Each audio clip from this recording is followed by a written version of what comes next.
Olá, turma, tudo bem? Vamos à nossa revisão sobre o conteúdo do segundo ano, né? Para que a gente possa avançar no terceiro sem tantas dificuldades, ok?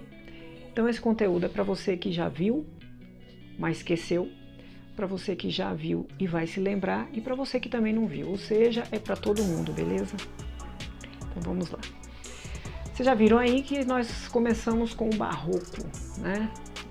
E o Barroco foi um movimento de resposta, né, da Igreja Católica à Reforma Protestante. Então, na sua origem, o Barroco tem um objetivo religioso, né? Embora alguns países de engajamento protestante, né, o Barroco lá vai ser mais voltado para o trabalho, para as cenas do cotidiano. Antes do Barroco, o que se tinha? A gente tinha o Renascimento, onde as obras eram simétricas, a iluminação era frontal, detalhada, todos os corpos eram modelados proporcionalmente, né? A arquitetura também fazia parte, né, da emolduração do cenário. E, enfim, existia aí um equilíbrio entre a razão, entre a lógica, entre a matemática, né, para que tudo ficasse o mais equilibrado possível. Então são valores, né, que são defendidos aí nesse momento. O Barroco, ele vem questionando e modificando essas regras, né? Então uma das coisas que mais chama a atenção é esse contraste de áreas claras com áreas escuras, né? Contraste que a gente chama de luz e sombra. Ao mesmo tempo, as composições elas não têm mais centralização, são todas deslocadas, né, no sentido diagonal. Então sempre tem uma cena acontecendo, não mais centralizada, e a luz é que acaba direcionando ou apontando o que é mais importante. Então com isso a gente tem o quê? Corpos que sugerem movimento, emoção, as cenas são sempre no auge, né, de uma história que é sempre contada, né? E isso lembra muito aí as influências do próprio teatro, né? Por que isso? Porque ela precisa comover, né? As obras, as imagens, os personagens precisam comover.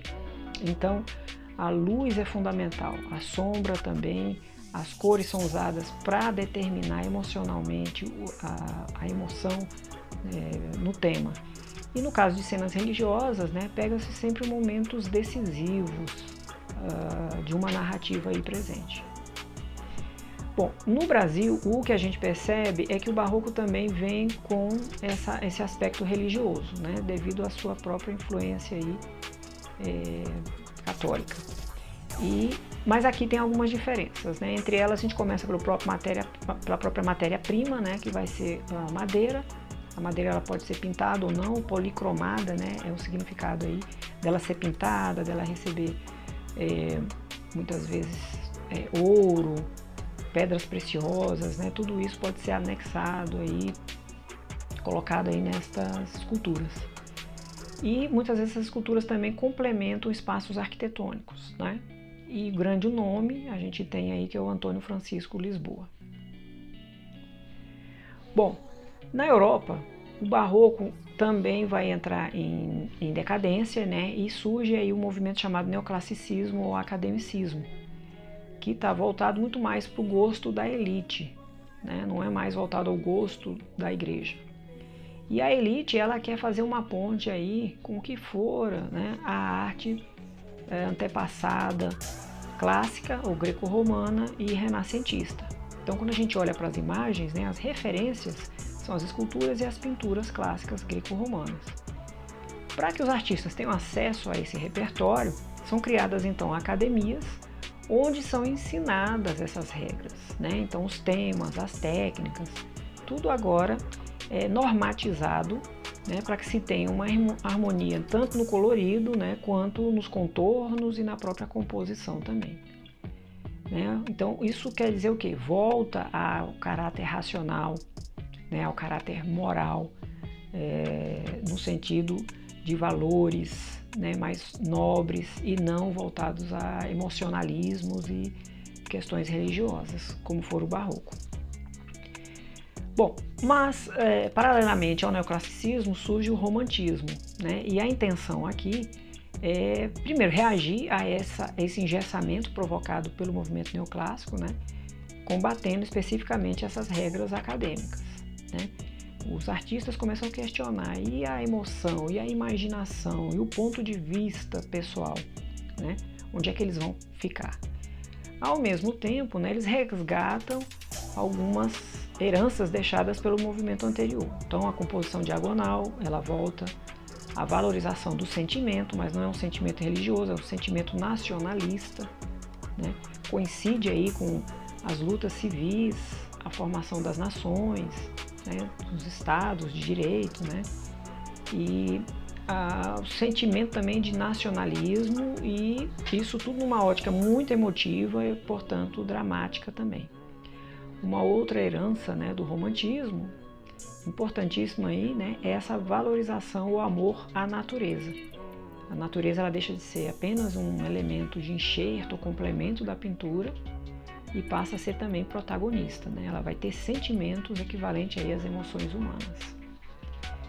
Bom, mas vão surgir artistas que também vão encontrar outros temas de interesse diante dessa nova mudança social.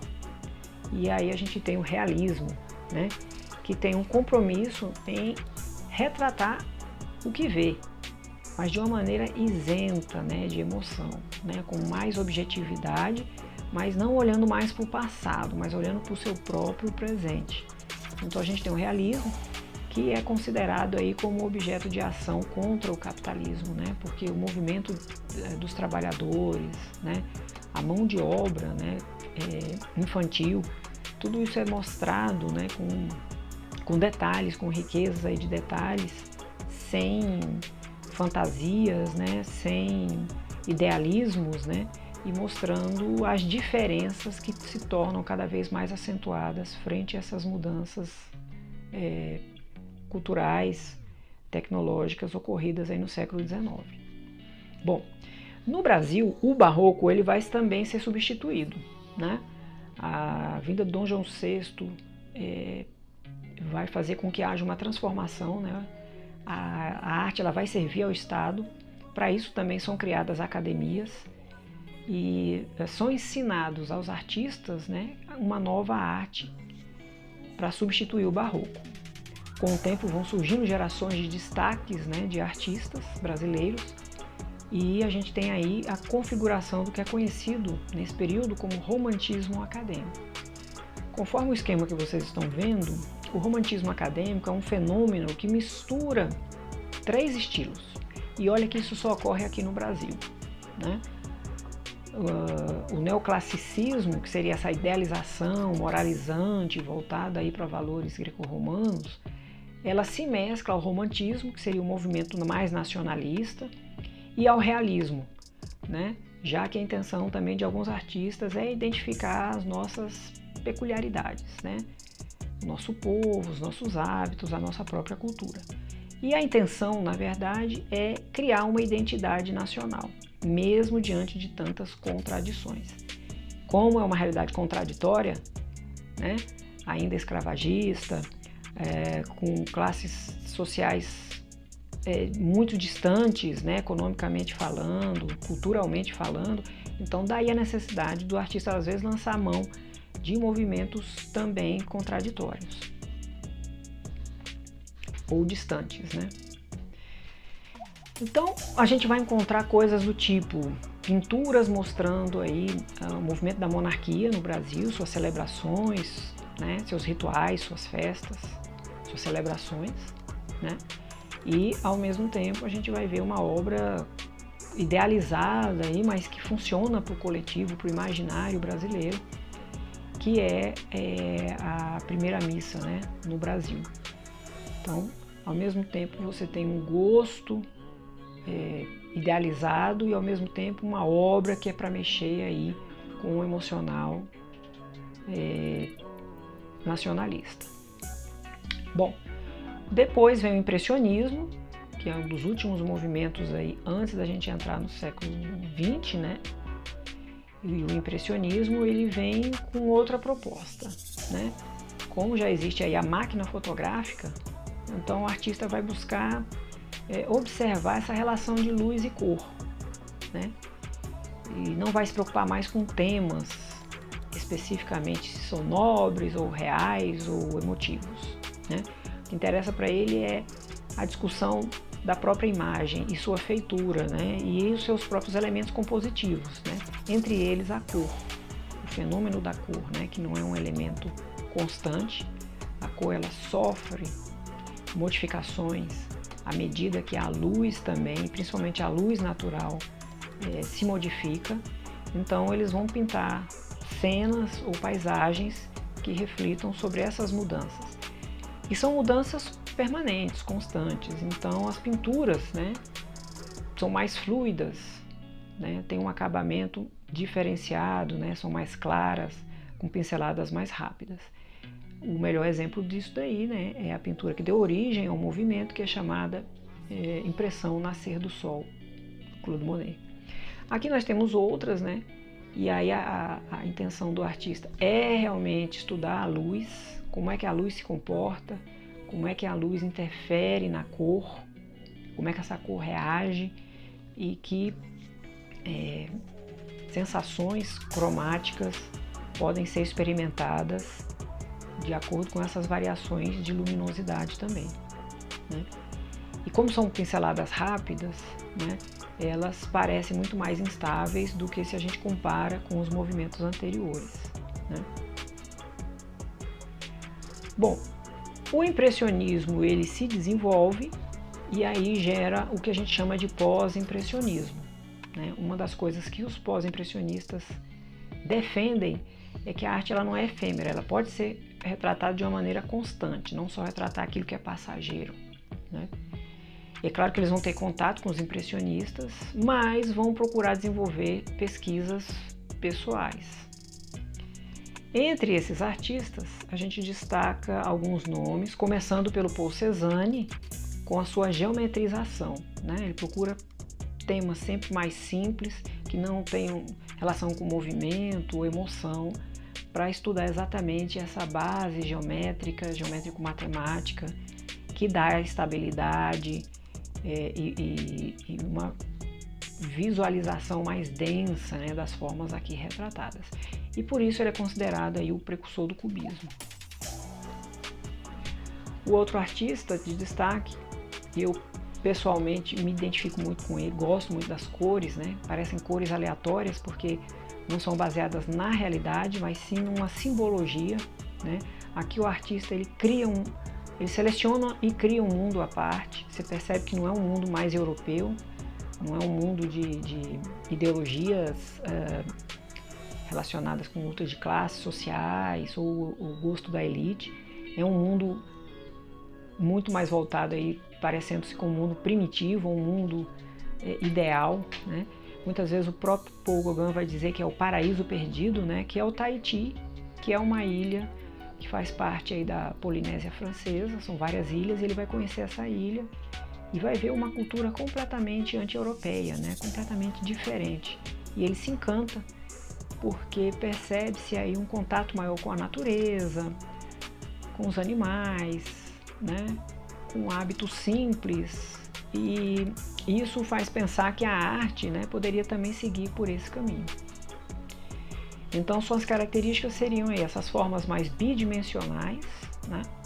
Quase não possuem volume, né? Quase não possuem perspectiva, né? A gente percebe o espaço pelas áreas de cor, né?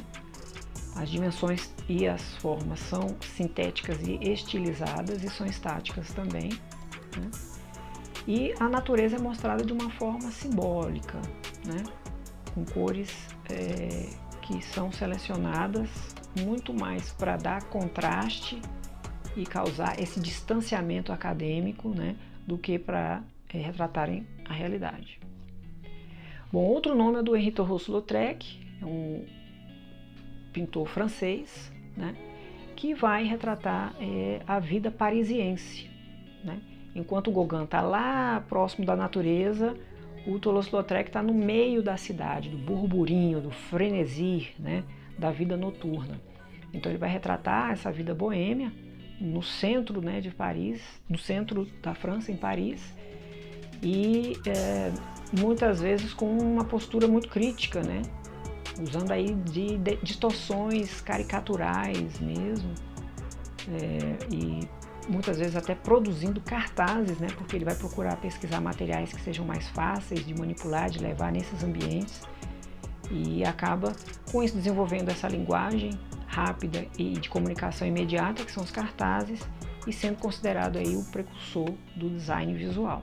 Era louco ou não, paranoico ou não, né? O trabalho dele não perde em qualidade, em expressividade, né? A gente olha para os trabalhos e se vê envolvido, né? E aí ele vai deixar um legado, né? Que são essas pinceladas muito rápidas, né? Que alguns falam como se fosse em formato de vírgula. São rápidas porque a gente percebe ali a pincelada, o movimento da mão desse artista. Para conseguir esse efeito você tem que pintar rápido, né? E aí a gente percebe o quê? Textura, uma estabilidade também, né? Parece que o quadro vai se desintegrar a qualquer momento, né? As cores são muito vibrantes e contrastantes, então isso ele pega de referência um contato com os impressionistas, né? Mas a intenção dele aqui não é estudar a relação de luz e cor, mas sim a relação de cor e emoção, né? Então, ele não tem um compromisso realista, né? Mas principalmente de expressão pessoal emocional. Portanto, é considerado o precursor do expressionismo.